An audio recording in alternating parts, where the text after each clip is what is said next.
ladies and gentlemen. A warm welcome to the esteemed speakers and panelists, and a special welcome to the august audience in the room. We see more than 85 of you already beaming out here from all across the country. So here we are, Coeus Age and BMC Software, bringing in an intriguing conversation in today's roundtable with an agenda of single platform, single data model, and single glass pane in IT operations and management. Blame it on the pandemic. It has catapulted a rapid and seismic shift. Businesses can no more work with legacy mindset and traditional tools. They must act swiftly and innovatively. And that is necessitating the organizational imperatives of resilience, agility, and performance through adoption of automation, analytics, and even AI. Today, in the space of IT operations and management, CIOs are loving to be single. Sounds funny? Yes. Single platform, single data model, single glass pane. Let us hear more about this from CIOs, from tech leaders of BMC, and a veteran analyst. Ladies and gentlemen, it's my pleasure to welcome Dr. Kapil Dev Singh, CEO Coeus Age. By virtue of knowing him from close quarters, I really admire the way he has dedicated himself to track, analyze, and offer insights into the enterprise's journey of digital over the last 2 decades. Over to you, Dr. Singh. Thank you, Kaushik Da, and it indeed is a great pleasure to welcome you all to this very interesting webinar on ushering into the new normal with BMC Helix. And as Kaushik Da mentioned, the theme is how can operations of IT infrastructure and applications converge in a way that they have a single platform, a single data model, and a single glass pane to deal with. Based on my research, and especially one that we do at the beginning of every year, that kind of captures the CXOs, which include CEOs, CIOs, CDOs, CTOs, plans with respect to the next 1 year. Let me share a few perspectives, a few data points, in order to set context for a very interesting discussion that is going to follow. We have very senior leaders from the industry, from BMC, technology experts from BMC who are going to talk it in detail as to how IT managers can deal with the growing problems of complexity. Let me start by saying that there has been a new business paradigm that has been setting in. And this new business paradigm has been setting in for quite some time. It's not that just COVID has ushered us into this new business paradigm. What does this paradigm demand from leaders? It demands heightened agility in terms of capturing fast and fleeting opportunities that come their way.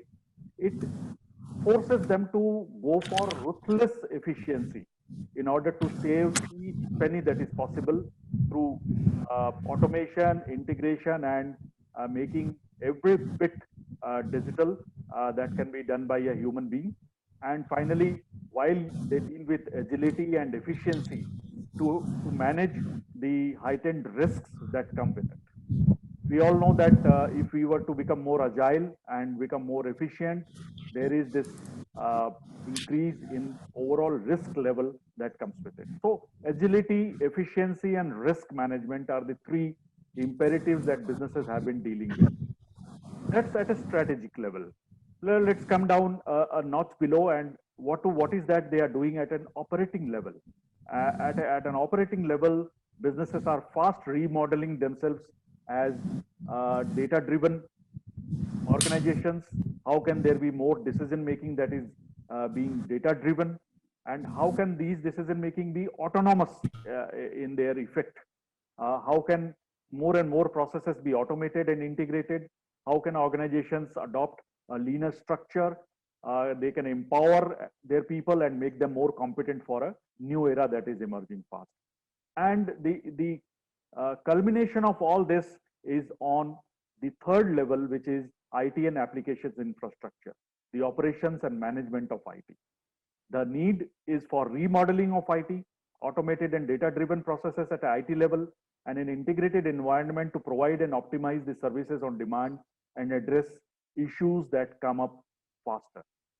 So that's what the businesses are dealing with. That's a paradigm shift, and each business in its own way is evolving and transforming. Now, what is the reality on the ground? Our research suggests that while businesses want to really recalibrate and readjust and remodel themselves in the new era, and this new era is exacerbated or catalyzed by the advent of this COVID pandemic, their overall preparedness is not adequate.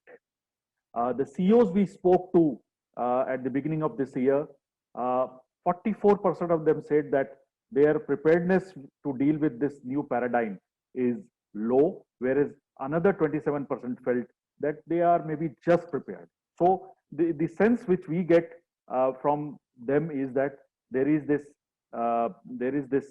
challenge with respect to preparedness.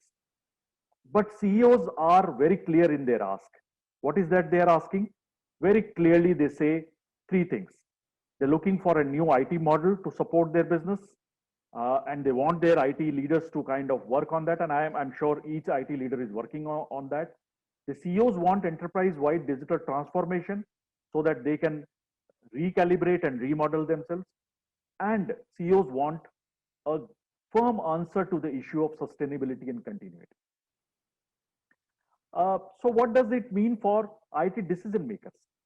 For IT decision makers, I think this ask from the CEOs who are trying to readjust, remodel, and recalibrate themselves in the changing paradigm, the ask is very, very clear from the IT decision makers. What they need is a fully automated, well integrated, and possibly highly autonomous IT applications and operations in what will support the new age imperatives of agility, sustainability, and efficiency. And I think they are clear in terms of the roadmap ahead, in terms of what is that they feel is important for them. I'm sure different organizations would be addressing it to a different success, but at least in terms of their stating what is important for them, there are three things. Software as a service model, 56% of CIOs stated that.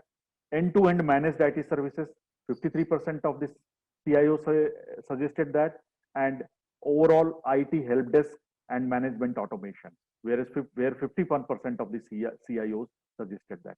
So I think the ask is very, very clear. The environment demands businesses to be agile, efficient, and able to manage their risks. The CEOs are clear in terms of what is that is required.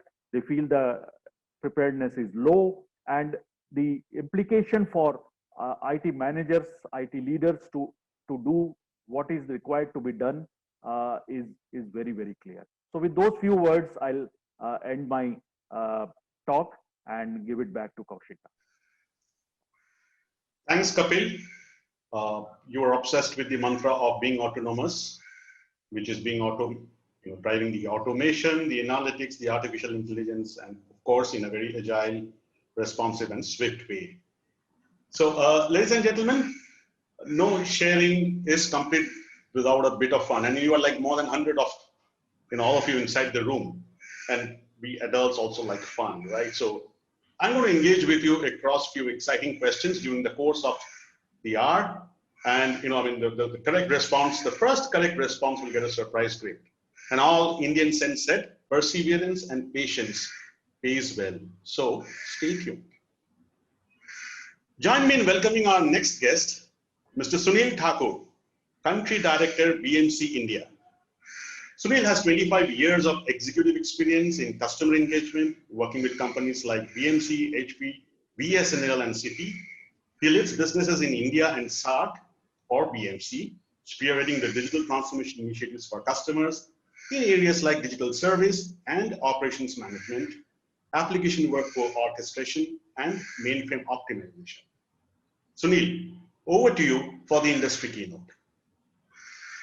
Kaushik, thank you very much, and honorable fellow panelists and guests. A very warm welcome to this webinar from BMC. I'll pick up on some words that Dr. Kapil Dev Singh talked about in his the opening comments: agility, sustainability, efficiencies. So today, what I've been advised to touch upon is a hot topic that is doing the rounds. This is about use of automation technologies and processes. What I will do is I will talk about a few changes and examples that I see on the ground, how automation is helping overall everyone to become more agile, to become more sustainable, to become more efficient. And especially around the time that we are in today, all these things have become extremely, extremely critical for any organization to succeed. So let me first take an example of an e-commerce, which is big these days, and an emphasis on automating the entire supply chain is gaining a huge, huge importance. So think about this. Vendors of a corporate who work with this corporate, they upload their data pertaining to their stocks through spreadsheets to the manufacturer or the distributor. Now imagine if this data is not acted upon on time, if it is not processed on time, or if this data is incomplete, was missed due to oversight, the vendor is out of stock.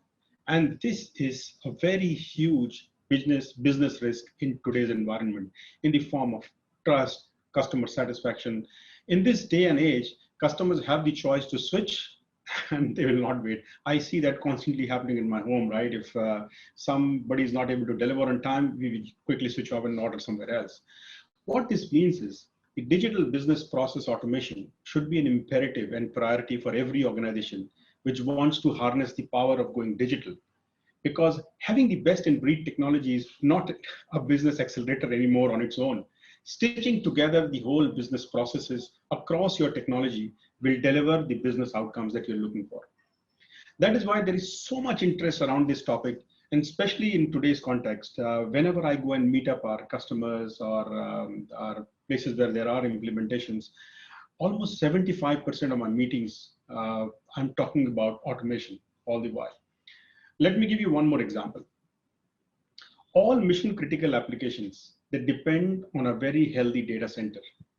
Now, if IT takes too long to patch, provision, configure, or update servers, the organizations will risk prolonged exposure to security vulnerabilities, lose competitiveness, or even face very costly fines for non-compliance. And that's becoming very strict nowadays. To top this, what is expected is by the end of 2023, more than 90% of infrastructure and operations in the organization will have most of their staff working remotely. And we have seen a glimpse of what it is today. People are getting more used to working remotely and getting things done remotely. So that's a huge shift that is expected to be seen over a period of time. Now, today, when we walk into a data center, a large number of cases, even the basic task of server deployment, are handled manually and without any approval cycle, automations, or integrations. There is no use of blueprint, template-based services. There is no automated compliance of assets. Patching is performed manually. Approval process is slow and prone to delays. And application deployments are delayed. And most important of all, compliance isn't consistent, leaving blind spots and vulnerabilities. Now, on the other side, the pressure on IT to do more with less is always there, right? So those responsible for infrastructure and operations must deal with more data, more devices, more applications, users, and demands for faster delivery of innovative services, all the while meeting the service level agreements that they would have signed or delivering a high quality of service. To be very true, there is no room to get bogged down by time-consuming, repetitive, and error-prone manual tasks. And yet, many organizations continue to rely on these efficient manual IT processes. Now, what this means for the organizations who are still relying on the inefficient manual IT processes, 76% of skilled employees are spending too much time on manual tasks. How do we expect them to take up some transformation initiatives? Do you know that about 41% remediation and change management is error prone, largely because it's undocumented? 35% manual management leads to undocumented changes, non-compliant configuration, and inefficient event management. Now, what it all does is this introduces huge performance and security risks.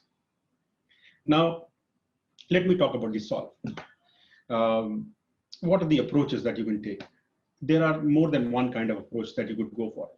You could be automating tasks, make them faster, more efficient. But what it will do is, it will be a siloed, approach. It will never be able to deliver a meaningful business outcome, such as improved compliance or avoidance of incident escalation or sustainability, efficiency, agility that Dr. Singh talked about. Now, the way to go about this is, you have to make a full plan of how to automate the entire IT process. Task-oriented IT performance automation solutions can present challenges when extending automation beyond their core area of focus, or if you have to integrate outside the vendor's own offerings. That is why orchestration frameworks focused on solution-based are broad in scope and extensive, and they have an extensive content libraries, including predefined workflows and adapters, and there is a deep integration with diverse IT management tools. Now, what this does is, this creates a very flexible automation platform. Plus, it also gives you a task level automation, which could be applied to individual tasks to make them important. Let me give you how this works. Take an example of a closed loop change management and automated incident response. I'm sure that there are a lot of us who were at some point faced with an IT compliance report highlighting an unauthorized change. Imagine having an automation platform in place to automate change ticket creation for every server configuration change. And I'm telling you because I was party to one massive escalation which came because of this. This not only reduces the burden from your team to manually create these requests, but also enforces compliance and enables faster resolution time during outages. So there was this customer that I was working with, and everything was going fine, and suddenly, things started to fail. And when we started looking back at what could have caused the error, there was no way to find out because the changes were manual and it wasn't well documented. So the story is all about, making sure that automation brings in that meaningful change for you to have a sustainable business process, which will constantly keep helping you gain more efficiency and deliver it to your business outcomes. So the story, if you truly look at it, is more than just efficiencies. The huge advantage that you start to get over a period of time is costs. Automating everything reduces the need for expensive escalation. Each time there is an escalation, there are many people get involved in it, and there is a waste of time. This frees up your whole IT staff. And what happens is, whenever there is an escalation, the top guys are brought in to work on a very regular problem which could have been solved with proper documentation or correct workflow automation. What it all does is, this enables a very tighter governance, more frequent and accurate infrastructure audit, and a better security. So the main thing when you're doing any automation changes, first, be comprehensive about it, have a plan in place. Second important thing that you have to do is, you have to keep it very simple. Complexity is a great barrier in achieving your automation goal. Simplicity facilitates automation and coordination of workflows. It makes them fast, it makes them more effective. That is why an IT process automation solution should be straightforward to set up and deliver results quickly and speed time to value. This is where an enterprise automation solution can be leveraged across diverse infrastructures at record times. And this is the single most important advantage of automating the entire process. BMC offers world-class tools to achieve all these results, and my friend Sriram will cover them later in the day when we talk about it. So thank you once again for giving me this time and attention, and I look forward to the rest of the day. Over to you, Kaushik. Thank you so much, Sunil. And I really like when you said digital creates new user value, a reason why customers choose to buy from one and not from the other. Okay, so a lot of energy in the room, and I think a lot of inclination to see something visual. And I promised you excitement sometime back. So if my colleague at the back end is ready, here we go. And so gentlemen, can you just put up the question on the screen?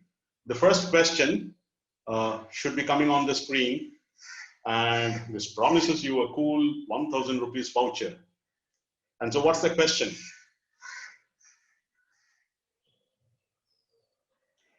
So what detect anomalies so that you can predict and avoid service outages? Now there are 4 options. You just need to use your chat box, the chat box, to type A, B, C, or D. And the fastest finger first. Wow, there's a whole lot of activity now. I really like the waveform in the chat box. So I think we will have a photo finish, and I'll request my friend to possibly allow another 10 seconds, and yeah, and so can we have the name of the winner? No. So the winner we will announce at the at a later point. Okay. Yeah. So anyway, there's one winner, and it will be like a photo op finish from here. But you stand to gain the voucher, and that's given. So great. I mean, sometimes they go back and see, adults or young children in big bodies. And so especially when it comes to competitive participation, I think we are great in it.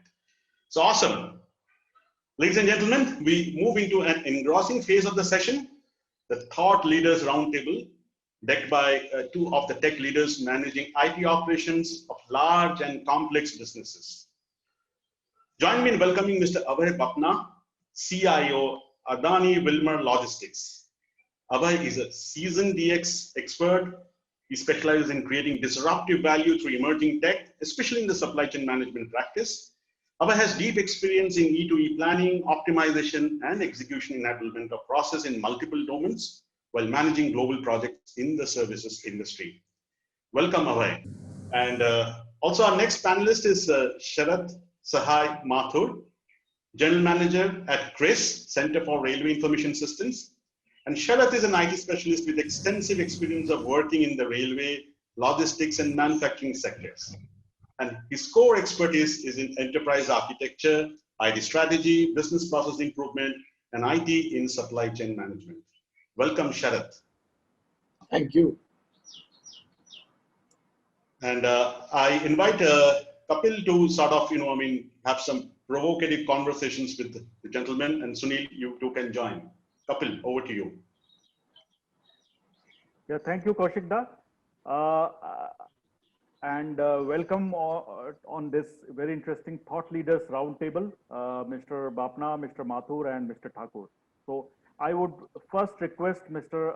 Bapna and Mr. Mathur to take 5 minutes, and share their opening, perspectives, give their opening remarks on the topic at hand. So we'll start with Mr. Bapna first.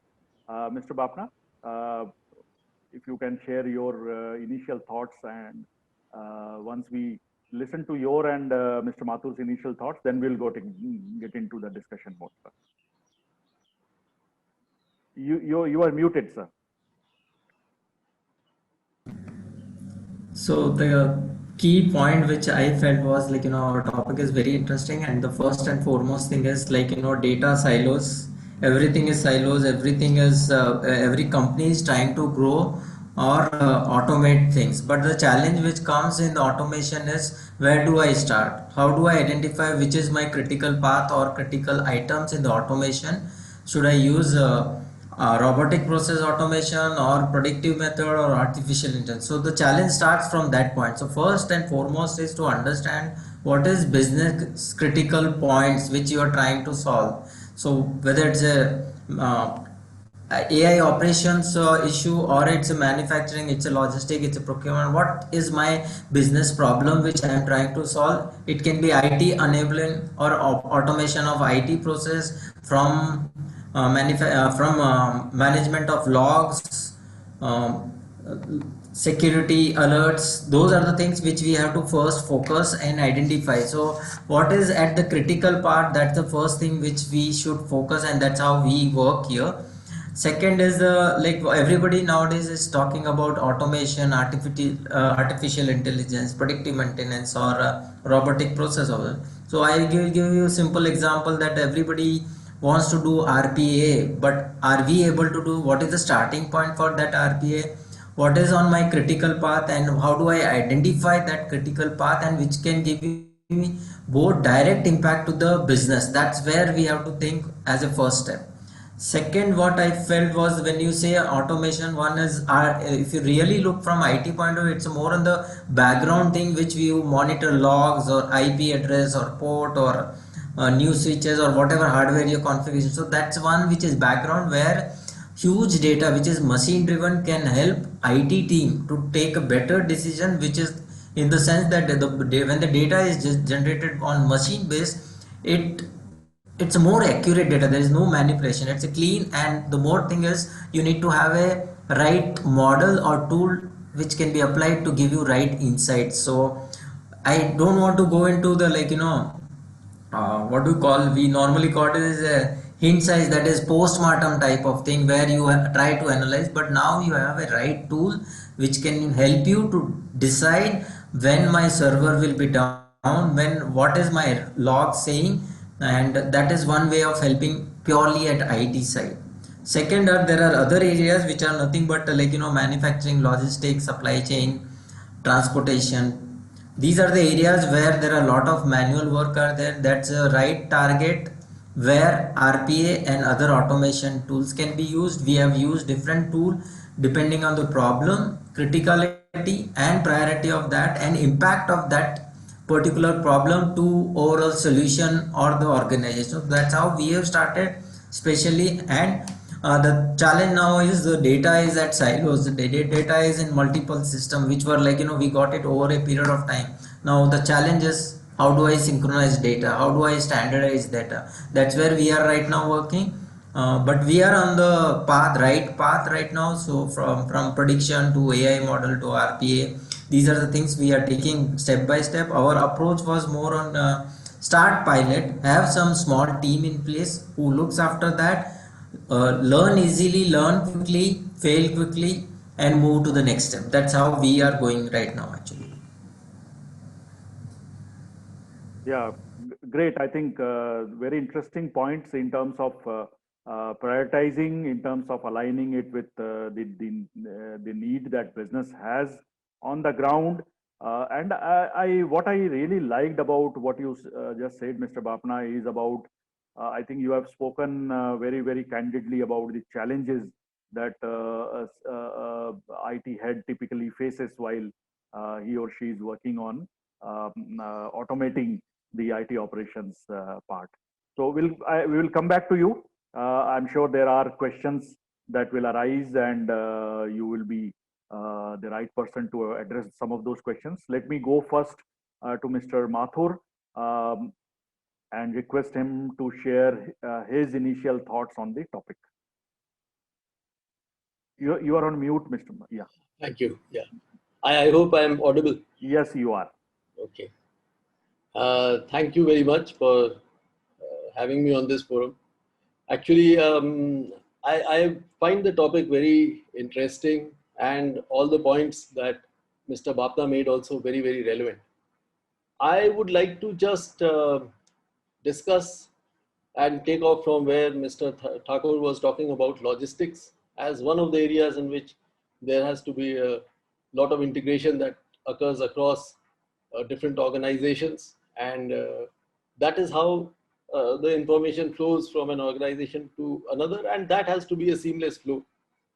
So that is exactly what we are doing. That is the area that I am taking up in the railways, and that is to develop an enterprise architecture for the railways. Railways, as you know, is a very large organization. Traditionally, we do everything on our own. We are trying to get out of that thing, but being one of the original and initial industrial organizations in the country, so we have been used to even making, at one point of time, not very long ago, we used to make even our own nuts and bolts, our own fasteners. We used to roll our own steel sections. And that is how we used to run the entire operations. And we are completely vertically integrated. So we still manufacture our locomotives, we still manufacture our passenger coaches, we still cast our sleepers for our track, and then we produce and manufacture and install, and then we maintain and manage all those assets. And while running those assets, that is how we create the service that we offer to the citizens of the country. So that is the scale of the Indian Railways, and I'm sure all of you know about that. But now what has happened is that this whole set of processes that were running manually up to a few years ago, up to 30 or 25 years ago, now are getting disrupted by digitalization, and increasingly the speed of digitalization has really gone up. It has shot up. So now any service that we offer to even the lowest strata of society, so to say, that is that the person who's buying the cheapest ticket and traveling by the train services available, rural services available, all of them have a digital intervention in the form of that ticket is printed through an IT system. So in our case now, the entire process is getting digitalized down to the lowest level, so to say. And of course, there's a lot of data that is available from operations, there's a lot of data that is available from our maintenance, and all of that can be used to be analyzed and improve the services that we offer. So increasingly what we are doing is we are looking at our services as a set of services that we offer to our customers. So we try to forecast what the customer demands are going to be in the next few years, and then try to make sure that we have the capabilities to address those services. So that is a new way of thinking about what we do as the Indian Railways. We are offering services that our customers demand, and we have to ensure that we create the capabilities to address that demand. Now comes what Mr. Thakur had mentioned, and what Dr. Kapil Dev Singh had mentioned, was the single platform that offers these services. Now increasingly that is an IT platform as well. So what we used to have a number of applications, different applications. We used to have an application for just selling tickets, and we used to have an application for tracking our trains. We used to have an application that would create the timetables. Now that entire set of applications is to be integrated so that we have a common platform. And from that information platform, we can give whatever information is required by whether it is a customer, or whether it is a manager of the railways, or whether it is somebody who's maintaining the railway line. All of them are to be offered information from that common platform.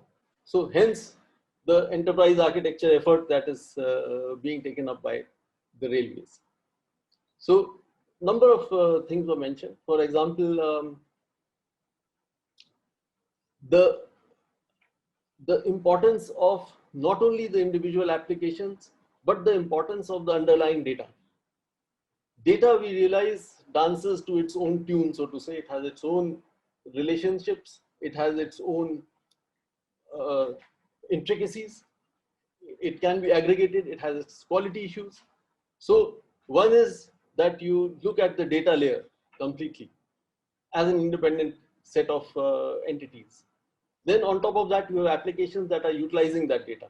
So you look at the application layer and then match it to the business processes that those applications are addressing. And then of course, underlying all of that is the technology. And what we have, for example, somebody mentioned remote working. Now railway workers are natural remote workers, because the railway worker is working on the railway line. There are a lot of people who are walking around the railway line and maintaining the railway line. They are in remote places. They used to not have any truck with IT at all. They used to work manually, but no longer can they work manually, because now they have to put in some data into a handheld device. That handheld device has to connect to a backend system. And all of that has to be working even in the deserts of Rajasthan, and have to be working in the Northeast, and have to be working near Delhi or near Mumbai. That means that it is not just urban areas, it is across the country. So that is the kind of IT infrastructure that we now have to develop, and the communication networks that we have to provide, and that is the direction in which we are actually moving. Now, all this gives rise to the need for having a blueprint of what our applications are, what are our processes, what do we do, and a roadmap that tells us where do we want to go, how do we want to service our customers, what technologies will we use, even down to will my TrackMan carry a handheld device? If he carries a handheld device, how will he communicate? Will we use low power WAN communications to communicate with our central IT systems? So that how do you address this range of issues? You address it if you address all your 8 layers and 8 frameworks which define your enterprise architecture. The 8 layers are business layer, applications, data, technology.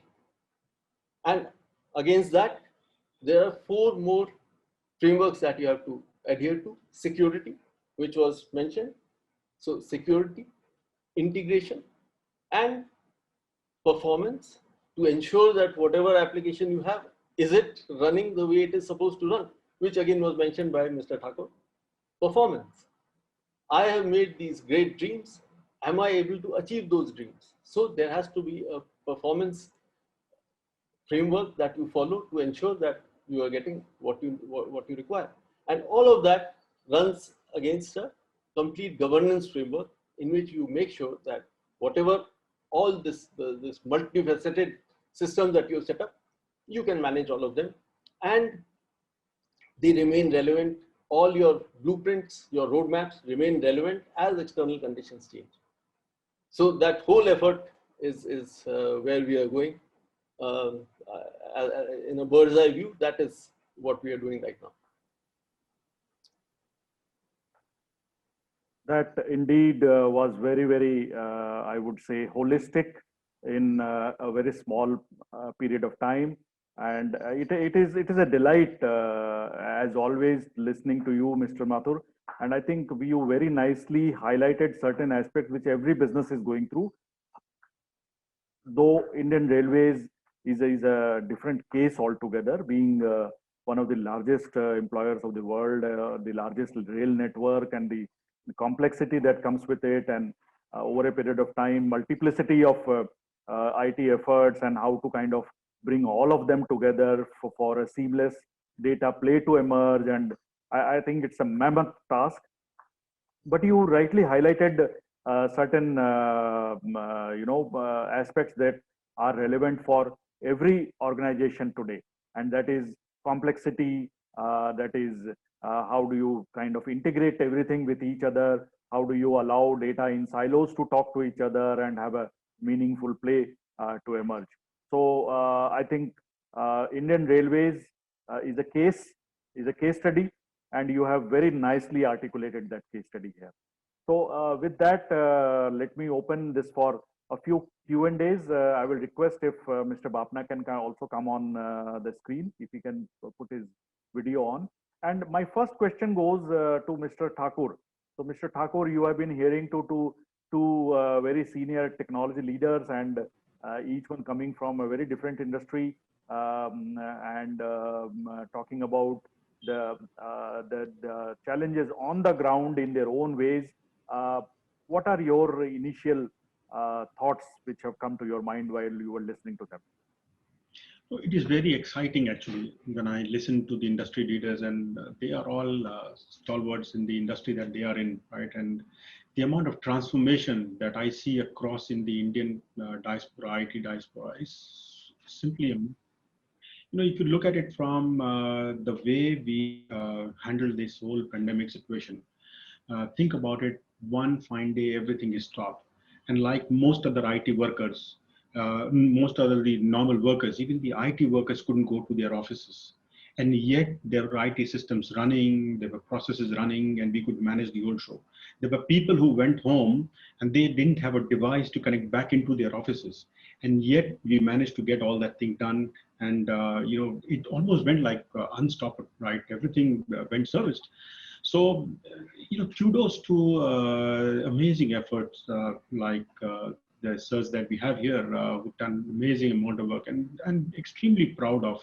And look at the amount of detailing when they're talking about the agenda that we have. It's wonderful to hear all these comments and words. I always learn so much from events like this. And thank you so very much, Mr. Mathur, and thank you so very much, Mr. Bapna, for sharing your views. Okay, great. So my first question to all three gentlemen here is basically, while we are dealing with this challenging business environment, and we are all very gung-ho on digital, there are also issues about budget. How do you kind of justify investment into this kind of IT operations management platform? I mean, what are some of the lessons that you can share, which other CIOs and IT leaders can take home and use it to justify these investments in IT operations and management? Mr. Bapna, we'll start with you. So like one and foremost thing is, yes, investment, looking at what is the current challenges, investment will be always challenge. What we have to find is the high impact areas where we can, using the automation or the technology, we can give high impact area and real value to the business. That's what counts actually. So if you talk about manufacturing side, so plant maintenance, if you reduce the downtime of a particular plant or a line, that will automatically save you 3-4 hours, and the return of that is very high compared to, so justification becomes very easy. Business owns those things. IT is just enabling it. Businesses started owning it. They will say, okay, do it for 4 months. Yeah, you're getting timely alerts. These things are edge computing based. They have an alert. They get the real feel to the operator, supervisor timely before the machine goes. So what is this? This is nothing but a purely automation used with the latest technology to help the business. So nobody wants them to struggle once the machine is down, identify why it went down, what are the possible reasons, call electrical, mechanical engineer. So that's where it helps them very easily actually. This is one case. But same is if you take the case in logistics, so there are challenges in that, whether your trucks are moving on time or not, where they are, how do you monitor them, how do you reduce your truck time or turnaround time. Same is the case with the operational efficiency. You have multiple lines running in the production areas. How do I improve my efficiency of each and every line which I am working from manufacturing side? Same is the case with the sales and distribution. When you say sales and you want to increase your sales, in current situation, all companies have gone to different cycles where sales were unpredictable. You don't know what is tomorrow's sales. In consumer industry or in marriage. So what you need to enable them is right tool, automation tool, which hindsight everybody knows okay, what happened till yesterday. Okay, it's a post-mortem you're trying. Now our shift should be by enabling these technologies, because all the data which is coming from machines or mobile, which gives you real information, in the sense it's not a manipulated data, and it requires specialized skill. So therefore, AI ML is the one where you need a good quality of data. That is nothing but it's a additional new skills also are required. That is a new challenge, because any AI ML, when you use this thing, it is based on history and facts, and now you have to find out insights of that. Now volume of data has grown like anything. So velocity, you say variety, value, whatever you want to say there, these are changing like now. From that you have to find, like Hindi mein bolte na ki ek sona diamond dhundna hai wahan se, red diamond. Okay, so that's what we have to. It is nothing but a insights we are trying to get from millions of records, data points of your organization. So it's in manufacturing, in sales, in logistics, in distribution, or even in pure IT, where you have a LAN, WAN, security. So where the lot of data is generated, and it's more of an enabling that. Then at the same time there are challenges that who will understand that actually. So resource is one another point which needs to be taken care. Otherwise, now the tools are available which can give you right insights, and it's a gradual process. You cannot start at one go. You have to identify key problem, do it, let the ownership be on business and drive it. Actually, it's a gradual process, that's very clear, but it needs to be done, and people have started thinking on that direction. Great. I think that boils down to the typical IT and business relationship, and how can you make them understand it in their language. And correct if I'm wrong. The way to go about it is to maybe give the proof of the pudding, and take small cases in hand, do Steps. pilots, and show success. People learn from peers' successes, and if they see something Definitely. happening in their own domain, they will learn. Is that correct? Yes, yes, definitely. Now it's not that the IT guys only attend the seminars and webinars, and Mm. at the same time, business guys also needs to Also, go jointly with the IT guys. What others are doing within country, within same industry or outside, to get a feeling that yes, things are changing very fast. And another thing which I am feeling, like young population, they are very quick to learn the new technologies. So senior needs to go with the junior and get feeling of that what are the, adaptation becomes very easy. yes, yes. Thank you. Coming to Mr. Thakur. Mr. Thakur, in your experience, since you deal with customers across industries, across size classes, uh, what are your mantras to justify investment in IT operations platform, and be able to do things which organizations want to do? Actually, Mr. Bapna covered it up pretty well. And I will just add a few more points to what Mr. Bapna said. If you focus on your high impact area, so think about it. The problem that he was constantly talking about is there's a huge amount of data that is getting produced from hundreds of equipments, hundreds of places, and the IT guy has to make sense of it and deliver results, right? It's difficult to do it. You have to bring some level of automation to make sure all this works, and also the AI ML learnings to help you achieve those results. Think of it that on a bad day, there is a critical event that comes in, and there is a guy in the NOC, an engineer in the NOC, who gets a critical event. He goes and he fixes that, and he, no questions about it. Good job, fixes it. The events start coming one by one, and suddenly there is a barrage of these critical events that start to come in. How does he decide which one to prioritize? How does he decide which one to fix first? How does he decide that everything is correctly fixed, right? Automation plays a massive role if this is delivered. So this is what can be delivered, and you pick up threads from here, automate this process. The prioritization will be done by technology, and a lot of things will be automatically fixed, and you will be able to address a huge noise that could. But if you go beyond this, we did some studies, and what we found is whenever you start putting in automated technologies, you get 60% reduction in MTTR. You get almost 83% reduction in time spent remediating each event, 30% decrease in the cost per audit, and also the number of major reasons. And overall, there is a 40% reduction in operations. What this means is automation just pays for itself over a period of time. It's just about making a choice and going there. The environment today is pretty conducive to going and having this conversation with the business and saying, this is what is the end result that we're going to deliver. And people are now wanting to come and invest in IT. Like Mr. Bapna said, these business people should also go and attend some seminars, and they're doing it. And a lot of the millennials who are part of the user community or the business communities, they are ones who are forcing so many of these changes. Coupled with this, if you look at the impact on the real estate, if people are going to be working from remote, and if we are going to use automation technology to do that, that's also a cost. It's a real cost gain advantage, because people have realized that it works that way. Earlier, the problem was, unless the person is in office, you would not, consider him to be working. And that mindset change was a huge achievement that has come in this COVID times.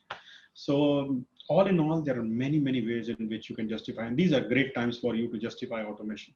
So we should look at this. Great. And a related question, and I think that's what I sensed from Mr. Bapna's discussion also. Do you, I mean, if as the country director for BMC, do you also see your customers wanting to do pilots, learn together, and eventually move towards a bigger play over a period of time? So, I mean, how do you kind of handle them and help them to test the product, taste it, see the success, show it, and then eventually go for it? Yeah. Can I give a little longish answer to this? Please Dr. go ahead. Yeah. So, we definitely participate with our customers in their journey towards getting the proof of value. And we do it by many means. One could be a POC, the other could be reference customers. There could be visit in our own NOC. We have a global NOC over here in Pune that manages about 60 countries. That's a highly automated NOC that we are looking at. But whenever we are talking to our customer, we want to understand from them the end-to-end journey that they are forecasting for themselves, right? It is in almost all the cases, we have observed that automation will start on an ad hoc basis. And what we call these as islands of automations. This could roll up then into case-based automation where, very specific use cases are targeted. And then this moves to more a targeted automation where the roadmaps are defined for automation in the beginning of the year. Now that's what we are trying to achieve now. So if you start with that highest level, the productivity gain touches to almost 50%. And we help you in that whole journey of consulting you through producing a document which gives you a return on investment, telling you the whole journey, the phases and everything, so that you can come out with a document which you can submit or use it as a use case within your own environment to justify the way it should be. But all in all that I wanted to talk about is we work very, very closely with our customers like a consultant in the whole journey, which could include proof of concept, which could include visiting sites that are already implemented, showing our site, and creating that whole return on investment document for you to discuss within your own organization. Great, great. I really liked some of the things that you shared, and that kind of showcases the amount of resources that BMC may have at its disposal in terms of connecting with customers, understanding their specific needs, and addressing them through providing a right solutioning. So there is a NOC in Pune, you said, then there are customer references which can be given, POCs can be done, you can have a blueprinting exercises with them in terms of finding out the right solution. Thank you so much for that elaborate answer. Before I move on with another question for Mr. Mathur, I must alert Sriram that there are a lot of questions that have come on BMC Helix product range, and please go through that. And I hope that while you are presenting, you will address some of them, and we will take them. If they are not addressed, we will take them after your session is done. Sure, okay. Sure, Kapil. Yeah, thank you. So great. Mr. Mathur, I think justifying investment in railways will be a different ballgame than it is for a private sector company. So railways would be more strategic of national importance, and things have to be done a little faster. And I think it kind of defines the way this country will grow over a period of time. Any thoughts in terms of what is the kind of roadmap that you have laid down for yourself from an enterprise architecture revamping and the kind of new face of railways, digital face of railways that we are going to see? Yes. Let me answer that question from a couple of perspectives, actually. First of all is, as you said, to justify investment in IT. Now, in general, if you use IT in whatever way, whether it is to deliver services to your customers, they can be, in our case, they are passengers, they are freight customers. IT, if you use IT anywhere in the chain, you tend to reduce costs. If you take an overall perspective, you will be reducing costs because naturally it introduces efficiencies into the entire system. So I keep telling our finance and our operations people that, look, if you effectively use IT, you can't go wrong as far as investment is concerned. It is going to save you a lot of money, and it is going to add a lot of value to our services. And of course, as you rightly said, here the services are, they encompass the entire country, so to say.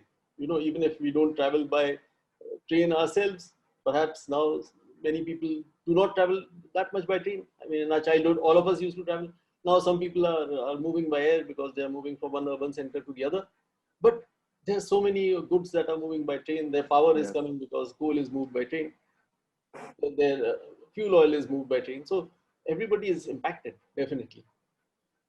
But again, where do we invest? And as Mr. Thakur and Mr. Bapna had said, how do we prioritize our investments? So to that, again, comes that exercise of building the roadmap. And as I told you, the roadmap you take up through forecasting the kind of services that you will deliver. For example, we try to forecast what the profile of our customers is going to be. There are certain things that are happening. Incomes are going up, sometimes more, sometimes less. But definitely, the long-term trend is that incomes are going up. Some areas of the country are developing in one way, some are developing in another. In some areas, industries are coming up. For example, there is an industrial corridor coming up between Delhi and Mumbai. Somewhere agriculture is going to come up in a particular way. So you can forecast what is the environment going to be 5 years down the line, 10 years down the line. And from that, you can forecast what your customer demands will be. Now, the thing is, translating these demands into services, you have to take a look at your capabilities. And capabilities can be in terms of even skills. Capabilities can be in terms of technology. Capabilities can be in terms of processes. Capabilities can be in terms of skills. Capabilities can be in terms of infrastructure. So you have to have a 360-degree view, and then you can work on what services are going to come, and whatever services you offer, there is a significant IT component to it right now. Although the main service that we offer is moving people physically from point to point, moving goods physically from point to point. Even the best computer can't do that. I mean, until we reach, say, Star Trek and that beam me up Scotty kind of thing. We aren't anywhere near that. But still, the service is so much IT enabled now. If I buy a ticket, I buy it through a computerized system. Then I want to know how my train is traveling. I want to see it on my mobile phone, and I want to see the same information on other means. For example, we say that we are looking at the journey life cycle now. When we look at passenger services, we look at journey life cycles. When a person starts thinking about his journey, till the time he reaches his destination and is happy and satisfied, that entire sequence of activities is his journey life cycle. Now, in that journey life cycle, what does he need? What are his information needs? Information is very important because lack of information makes a person very anxious. If I don't know whether I will have a seat on the train or not, it adds to my anxiety and it reduces from my overall experience. Now, increasingly, we also segment the users. Is it a person who's traveling for leisure with his family? He is very happy. He requires a certain kind of a service. Is it somebody who's traveling in an emergency? Requirement is different. You know? He doesn't want what a leisure traveler wants. He can't wait. He's anxious. His thoughts are somewhere else. So all that adds to the kind of service that we give, and all that adds to the kind of IT investment that we have to make that experience possible. Same goes for freight. Same goes for now. Increasingly, there's a lot of stress on parcels. You must have heard during COVID times, parcel traffic was the important traffic. We ran special trains for traffic, for parcels. And then we created special software to monitor those trains. Then again, we started moving oxygen by train. Yes. And then we created special services in our software so that we could track those oxygen specials. You could track it on your mobile. And even the common citizen, because everyone was concerned. Where is all that oxygen traveling? And ultimately, we managed to move quite a bit of oxygen by rail. So that is how the investment ultimately, that is how it shows up. The skill is to be able to prioritize things in the right way and make sure that you get your maximum bang for the buck by planning for it. Capabilities, as I said, are very important. Even skills are very important in that. Thank you. I think that was very, very interesting. And you rightly said that you probably can't move a person or a thing using information technology, but it helps moving it in a better and an efficient and maybe in a more service-oriented way. So this term being used nowadays is not either or. It is not either physical or digital, but rather it is more physical. So how digital and physical world can converge together and work seamlessly. And listening to you, I get a perspective that one needs to spend probably a few hours with you to really understand what is going on. And I can see you being wearing the hat of every domain domain head. Like you talked about people, which is HR. You talked about finance. You talked about customers, the life cycle journey of a traveler and stuff like that. And I think that is one critical way of giving what the business requires is to wear their hats and start seeing problems as they see and as they encounter on the field. So great learning, and we are short of time. We'll have to close it, but one final question, and if you can, three of you can address it in 30 seconds each, that will be great. One question has come from one of our audience, and he says, how much of automation is enough? I know you can't address it in 30 seconds, but what are your top of mind views on this? Mr. Bapna, we'll go with you. I think identify some key points, key areas where it needs to be focused instead of like otherwise we will have hundreds of areas to be focused. So identify area in whichever area, finance, logistic, manufacturing or whatever, and try it, the one which is giving high value and high impact to the business. Start with that. Or another way is to look at the somewhere where it is low value, low effort and can be done easily. But start, and every automation needs to give a ROI return, and it needs to be owned by business, not IT. Okay. Mr. Mathur? I think that is a completely comprehensive reply. That covers everything. Okay. It's a very good reply. Yes, owned by the business. I mean, the key factors are owned by the business, prioritize, and look for appropriate automation. Okay. Mr. Thakur? I would only say, you should understand the places where you can get done repetitive tasks. Wherever in the organization you have repetitive tasks, should move it to automation. It reduces your errors. It improves your delivery mechanism. It improves your security. It does so many good things. So look for all these small manual tasks. Just automate all of them, whatever you can. Some of them require a huge organizational push. Obviously, like Mr. Bapna and Mr. Mathur said, you got to be talking to business to get the full comprehensive scale done. But I would say over a period of time, the more automated you are, the better will you serve your customer, the better will you serve your own employees. So that should be your mantra. Great. So I think with that, let me extend a very big thank you to all the three panelists, Mr. Mathur, Mr. Bapna, and Mr. Thakur. It indeed was very, very interesting, and I personally have learned a lot. I'm sure each one of our attendees has learned a few lessons, taken a few points back home, and it will help them. Thank you so much, and over to Kaushik. Oh, that's gems of wisdom coming from none but the die-hard practitioners. And Kapil, as you said, you learned a lot. Personally, I also learned a lot. I think what was amazing is to learn this significant customer centricity, keeping the customer at the core and serving them what matters most to them. So heartening to hear about a customer journey cycle. We have all been taught about life cycles.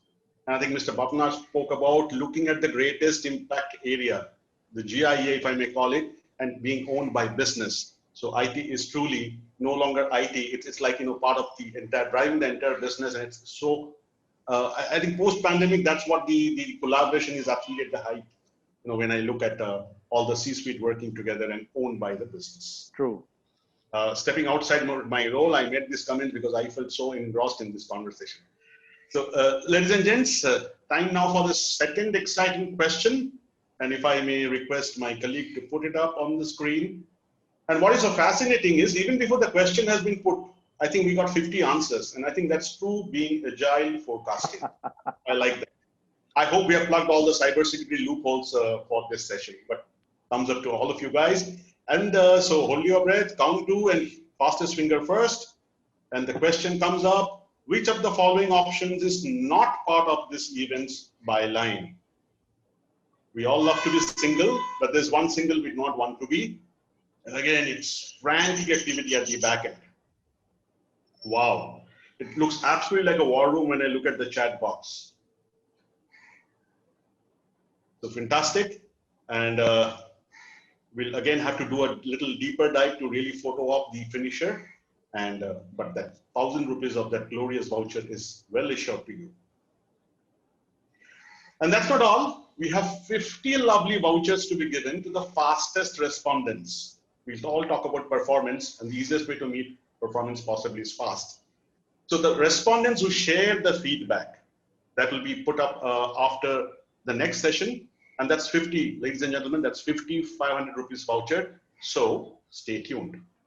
And in the meantime, put your questions forward. And I'm sure in the next session, a lot of it will get covered. And if we have a little more time at the end of it, we'll curate a few for them for our panelists too.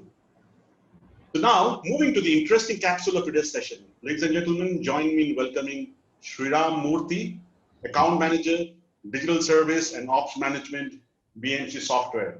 And Sriram, I hope I got your title right. Absolutely, absolutely. Thanks for that. Yeah, please go on. So Sriram, I'm told he's an expert in BD, and I believe he's great in consulting and sales too. And at BMC, he supports customers to accelerate digital transformation through his rich experience in market landscape research, business process modeling, and process product mapping, amongst a myriad of others. Welcome, Sriram, for your technology keynote, ushering the new normal with BMC Helix, single platform, single data model, single glass pane, and remember the tons of questions that are pointing to you. Absolutely. Thanks for the wonderful introduction, Kaushik. Good afternoon, everyone. Thanks for joining this. Thanks for letting me speak here among this esteemed panelist. I mean, as it could be a cliche, I mean, I've learned a lot. I mean, everybody is saying that. I mean, the listening to these people, listening to these executive people talk about technology, about the issues that they're going through, about how they are trying to solve those issues, what they are trying to do is absolutely fantastic to hear. So what I will try to do here is probably, talk about few issues, what we've spoken already, reiterate them, and then connect the dots to the technology, what BMC has to offer, what we have in our portfolio, which addresses some of these issues, if not all. So to start with, what runs in the mind of a CIO, today's CIO. We've heard that from them directly, so I don't have to do any introductions here.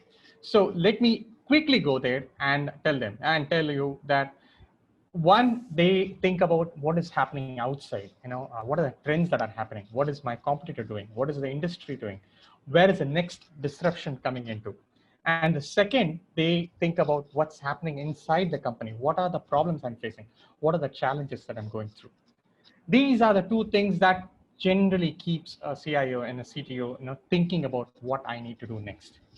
To start with the trends, we are in cusp of a definite inflection point, which is this pandemic. And there is a lot of change.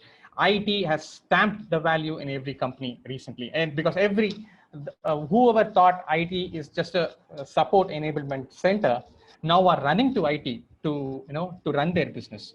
That's what this pandemic has done to IT. And from the CEO, from the top management, everybody is now turning towards IT. There is an increase in the budget. There is an increase in thinking about long-time changes in IT. And there is an increase in where I need to spend this money. And as you see, the numbers are right there in front of you. And after this, what is going on in a CIO's mind? Where do I need to? My CEO is giving me the budget. There is an increase in the budget. but where do I put this? So what are the CEOs thinking? 36% of them think that I need to increase the IT operations. Where do I increase? Where do I invest? Which are the right tools to which would help me to achieve this? This is what is running through a CEO's mind. This is based on the trends. This is based on what's happening outside. But what's really happening inside? What are the challenges that they are facing right now? To talk about first major challenge that I would put them into three buckets. One is the IT operations. Next, what are the challenges in services management? And third, what are the challenges I face with respect to automation? IT operations. 90% of all the events, all the alerts that I get, that a CIO gets, his team gets, are actually noise. To wade through this noise, to wade through this and to identify the right event, what is causing this problem, itself takes a long time. So one should be actually lucky if something they are able to find the problem earlier. And as per Murphy's law, which states, if something could go wrong, it will go wrong. So most of the times it happens that it takes a long time to identify the problem. To give you an example, British Airways, one of the most prestigious airways, they had an outage, service outage, a server outage in 2017. It took 3 days for them, 3 days for them to identify what was the issue. Finally, what was the issue? There was a power outage. There was a UPS issue. This was what was reported. And we still don't know what was the reason why this 3-day outage happened. In aircraft terminology, this is called AOG, aircraft on ground. This is the highest level of alert for an airline. Like every minute my aircraft stays on the ground is actually a loss for me. And because of this, BA lost 75 million pounds in those 3 days, 75 million pounds. And 80,000 passengers were actually stranded and they could not get their flights. They could not travel to the places where they have to. This is all because of the noise that was there and the inability to address or inability to find out exactly how this event was caused. Second challenge, 30% of the budget that is allocated to IT is spent in maintenance. 30%, that's a huge chunk of money that's going in just maintenance, and I have just 70% to do everything else, including innovation. So this includes the manpower that I need to spend to do the maintenance, the time that it takes, and the tools that I need to use to do the maintenance. The third issue, the IT tool sprawl. I mean, business these days, the tools are increasing. I mean, on a phenomenal basis. So every day I see 2 to 3 tools being added to serve the business, to do something. And when business is this way, IT is not is not alone. I mean, they are also there is a lot of tools sprawl. There is a lot of tools that are coming in. They are assessing on a daily basis, and they are using that. But using that, once you get attracted, once you find a tool to be useful and you start using it, beyond a point in time, this itself becomes a problem, because how do you manage these tools? You have so many tools. On a basis, for an example, this is just a tip of an iceberg. On an average, monitoring tools alone is about 11 tools that is being used by IT team just to monitor the infrastructure. 11 different tools, giving 11 different data points, giving, and I need to manage all this. I need to digest all this data and see where the problem is. This itself is a challenge to the CEOs now. Next, on the service management part. Service management part, if you see here, what is the data quality of my service desk? I am able to serve my customers. Do I have the right quality of data? When I resolve my ticket, do the data of this resolution go to the right place? Is it helping me in resolving my future tickets? Is it speeding up my operations? And this results in the second challenge, which is the speed of operations. If I don't have the right quality of data, I will not be able to identify what the problem is, even if I have done earlier. I don't have a knowledge, and because of this, my speed of operations go down. Third, visibility of service health. As one of the panelists was actually telling him, every service, business service that is there IT is there, running that and helping them, supporting them. Do the IT have the visibility of this help, where how the service is running? Is there any problem to it? Is there any problem that could come ahead of this? So these are the things. Whether do IT have the visibility? Probably not. Very rarely. Few teams have do that.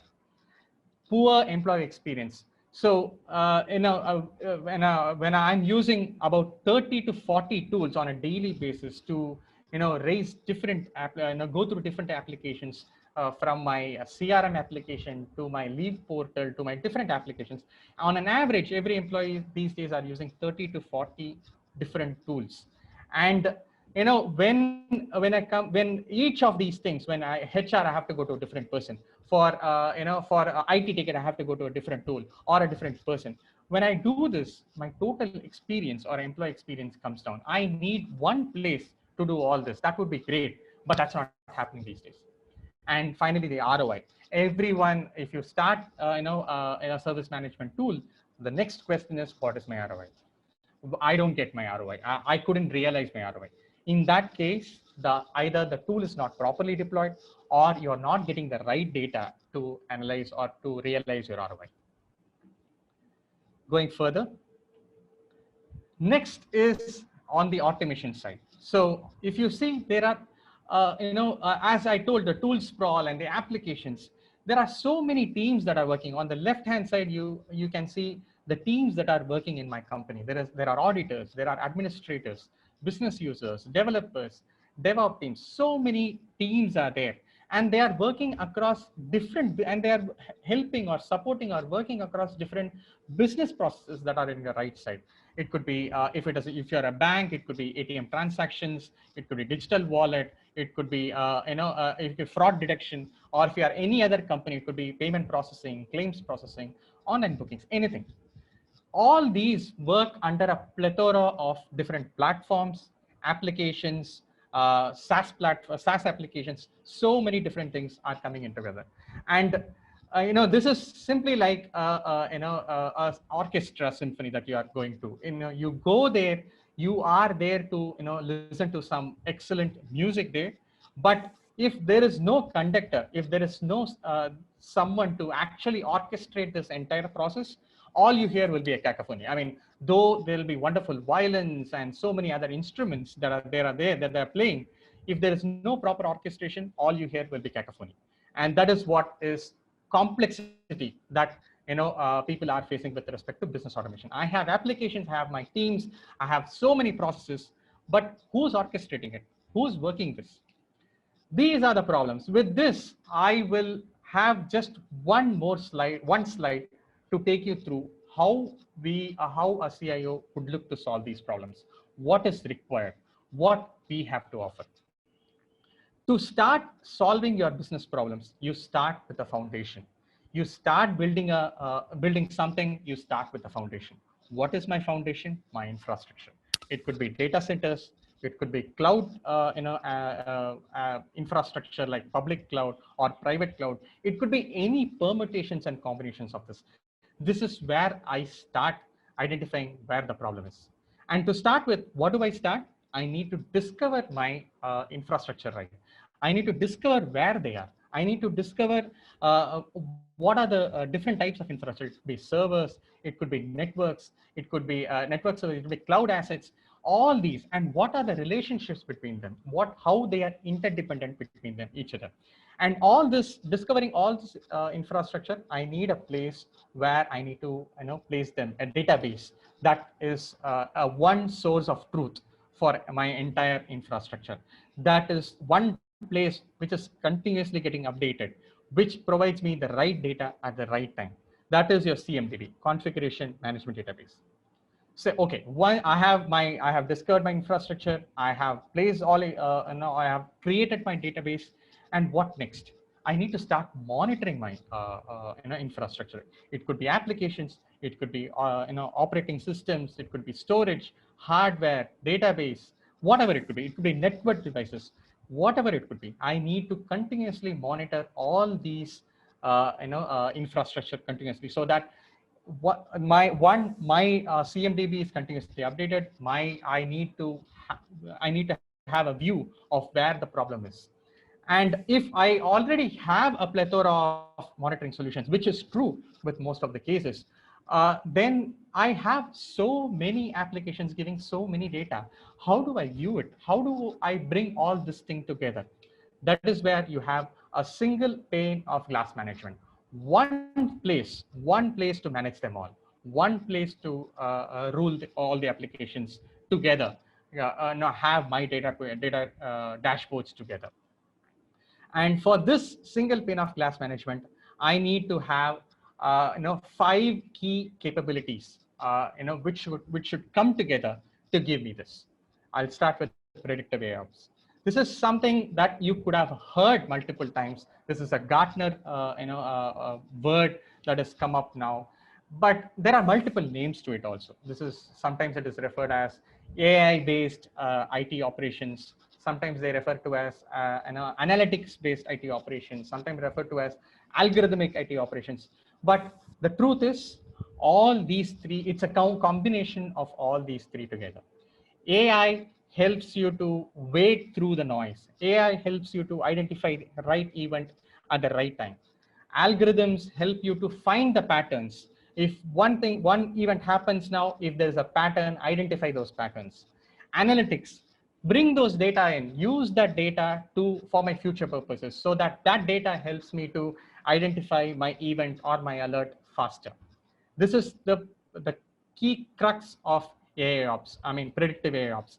So in this case, we go back to the BA use case. If there is something that helps me to do predictive AIOps, something that helps me to deliver a key capability, 3 capabilities like predictive monitoring, or pinpoint the right event, or wading through the noise. If this had happened with respect to British Airways, I don't think that outage could have happened, or it could have been identified much faster than how it was handled.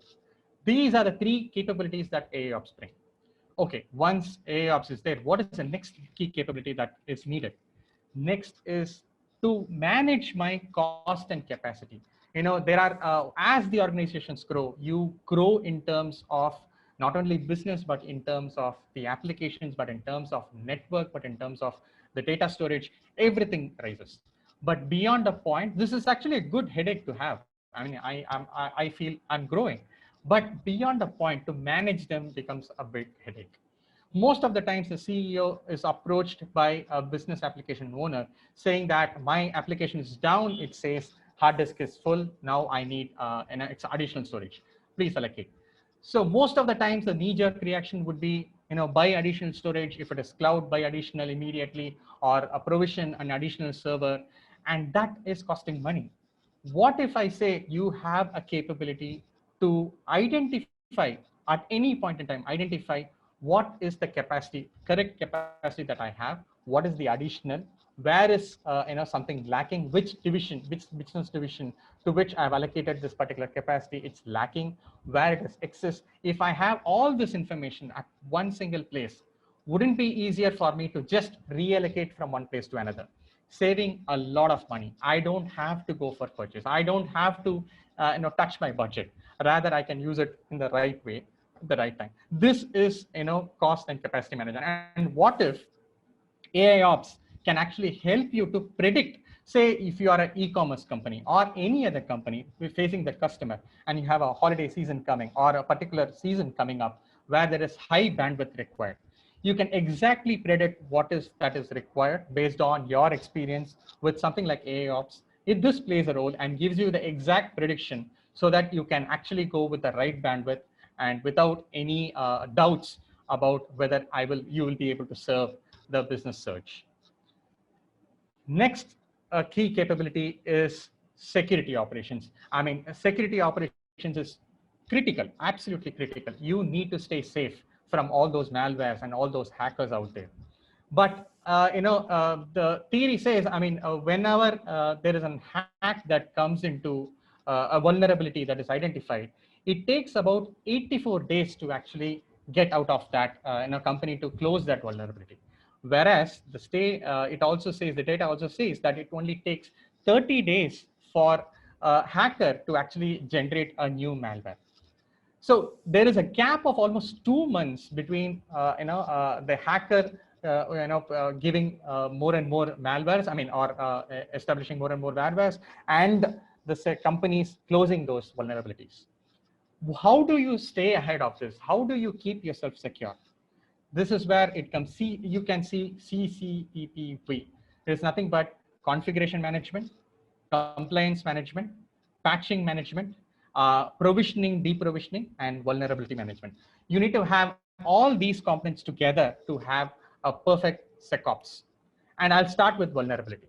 Vulnerability here, I mean, integrating with your scanning solutions, scanning solutions like Qualys or Rapid7, getting the data from that, matching that with your patching, patches in your catalog, triggering those patches at the right time, and then ensure that these patches are, installed well with success, with no business impact.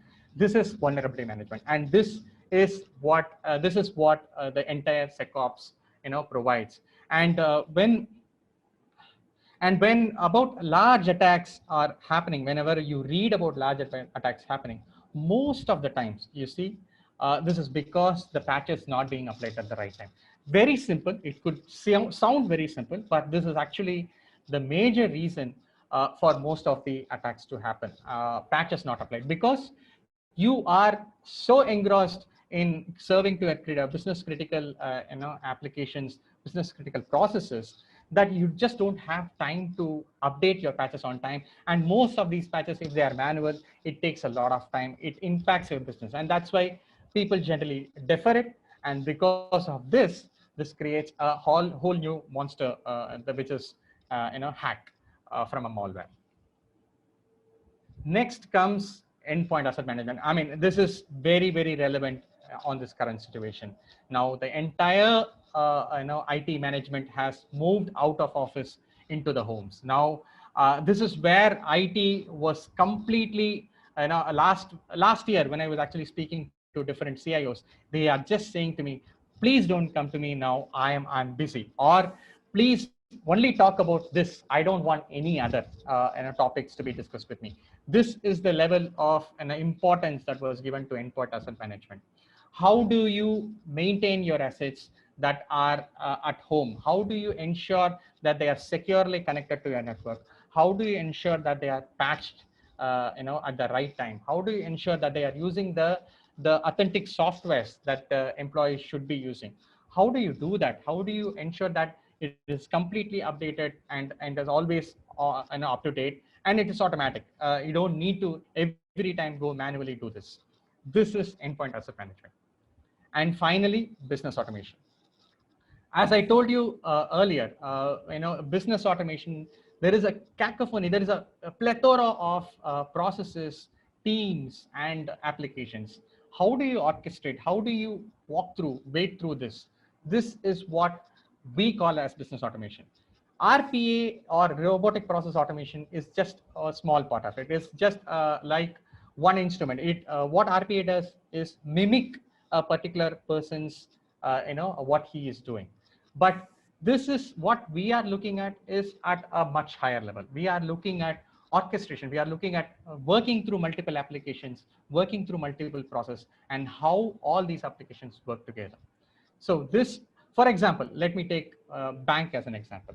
With a bank, you do multiple transactions. You do NEFT, you do different RT. It could be NIFT, it could be UPI, it could be different transactions.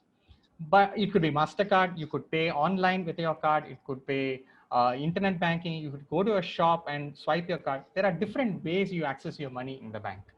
But for a bank, all these happens during a reconciliation. A reconciliation is a time period that happens at every end of day, and you have your Visa applications. You have to work with different applications from Visa and MasterCard. You have to work with different applications or different portals RBI provides. You have to work with different applications from other banks, different portals or different platforms from other banks, and you have to work with UPI. So there are multiple platforms. You have multiple platforms. You have multiple teams doing this reconciliation, and you have multiple applications that are doing this. But how do you wade through this? And if this is manual, generally reconciliation, what I've seen, my mom was a bank employee earlier, and whenever this happens every month end, or now it is happening EOD, every month end, she used to work till 10 o'clock, 11 o'clock at night. This is what was manual earlier. Now it is completely, we are looking at a way that this can be automated, and your employees can go home much earlier than they used to go. This is what we call as business automation. And all this completely together is orchestrated by a cognitive service management. Your predictive ops identifies an issue. And how do you manage that issue? How do you resolve that issue? That is through a service management. A ticket is raised and it comes to a person, or if that is already, something that is already experienced, something that the system already knows, it gets resolved, it gets recorded, or it comes to a person, he resolves it, and that time is noted. In terms of cost or capacity, security operations, all these capabilities work along with a cognitive service management. Without a cognitive service management, this will not work together, because that is what combines all these together, encompasses all these together. And this entire whatever you've seen on your board is available on one platform, is what we call a Helix platform. Helix platform helps you to help your business to become smarter. It becomes helps you to become more productive. It continuously deliver high performing digital experiences and uninterrupted services. This is what the Helix platform helps organizations to do. And this is all available over a SaaS-based solution. So if you are going with Helix, Helix is available to you on SaaS. You don't have to manage Helix in your infrastructure. We are providing a tool to manage your infrastructure, and you don't have to have a separate infrastructure to manage this. So this is all available as a service to you, and that's what we call as Helix platform. And this Helix platform, if you can see, this has garnered multiple leadership, any leadership, any analyst that you go and see, we are on the leadership quadrant. It could be Gartner, it could be Forrester, it could be Everest or Ovum. We are right there on top. All our tools are on top of all the Gartner or any other analyst reports that you will see. And these are just the accolades. And one more thing, you're not alone. So when you go with Helix, or when you go with BMC, you're not alone. You are with an elite company. 84% of Forbes Global 100 companies run on BMC platforms, Helix platforms. We have over 10,000 plus customers worldwide using our platform. So this is something that I want to provide you. This is something what I thought will combine all the dots that has been laid down by our panelists to the technology, and how the technology helps you to solve these problems. So that's what I have in the time given to me. I think I have covered some of the questions that is already asked, like what is Helix tool? Can you explain that? There is this thing called integration platform. Does it have an integration platform? Yes. Helix comes along with a platform. Helix is a platform on which all these tools are actually built by us.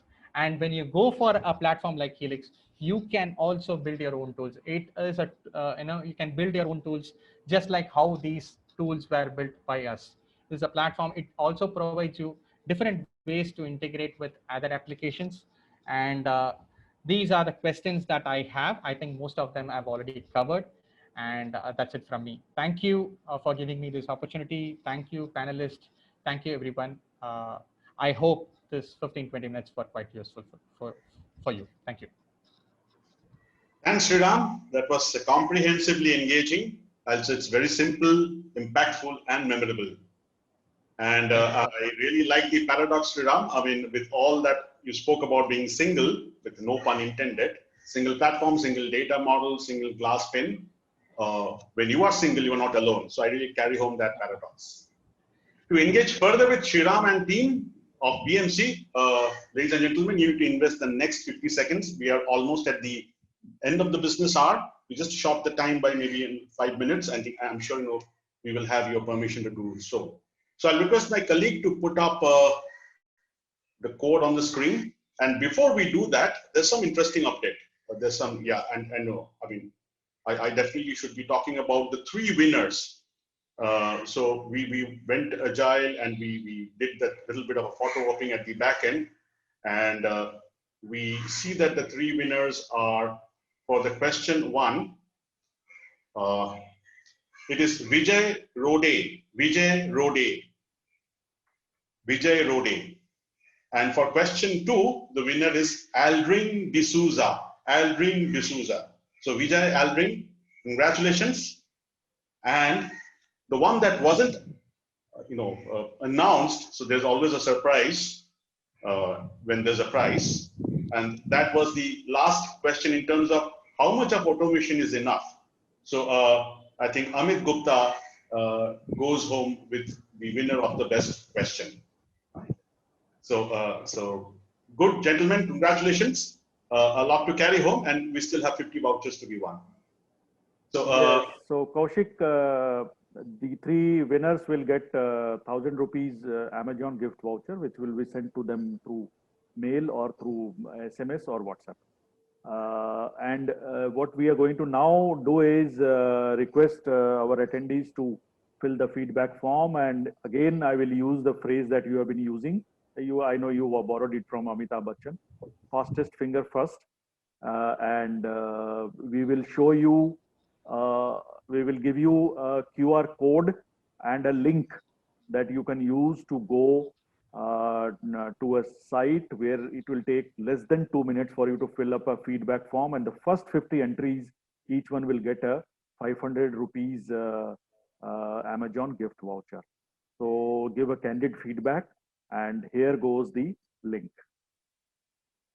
Yeah, so we are 160 of us in the room. It's the first 50, but 50 comprehensive responses. Don't give just mere options. Wherever you need to write, please write. But it has been a fantastic session, and I think we really like the energy. All of you stayed until the end, so I mean, I think that goes to show that how much, as part of the technology ecosystem, all of us are really concerned and really interested to take the agenda forward of keeping customers at the core and really serving them in the areas that matters most to them. And while you fill up, I think I'll take this time, use this time to sort of express my feeling of gratitude. So ladies and gentlemen, you have the next 2 minutes. So please take your time to do that. But it's so gratifying to have you out here. And especially on behalf of Coeus Age and BMC, we extend our heartfelt thanks to Mr. Bapna, Mr. Mathur for being here.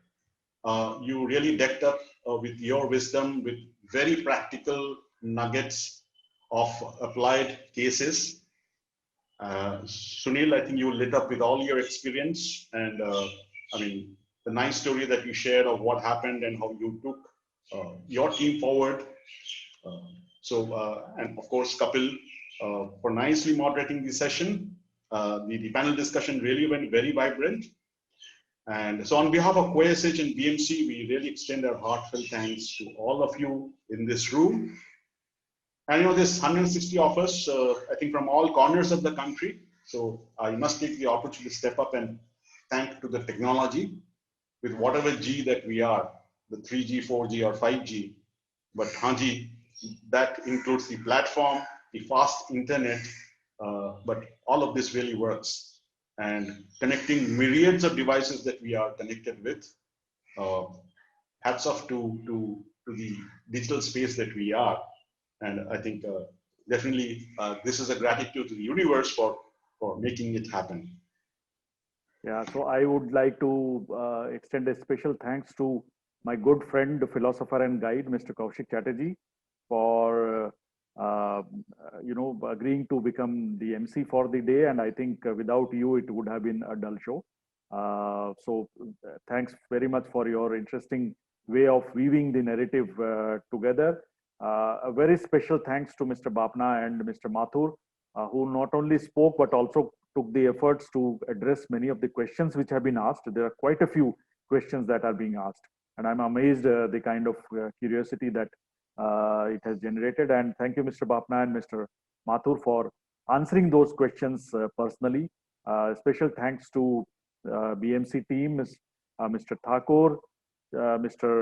Murthy. I think Sriram has made a wonderful presentation, kind of giving a perfect end to the entire discussion. And Kishore, thank you so much. So thank you all the delegates. It indeed was a pleasure, and we'll connect again very soon. So shall we close now, Kaushik? Yeah, I think next time, God willing, we will meet in person, masks down, hands shaken. Yes. Until then, guys, wear your masks, hide your hands, keep safe distance, and get vaccinated.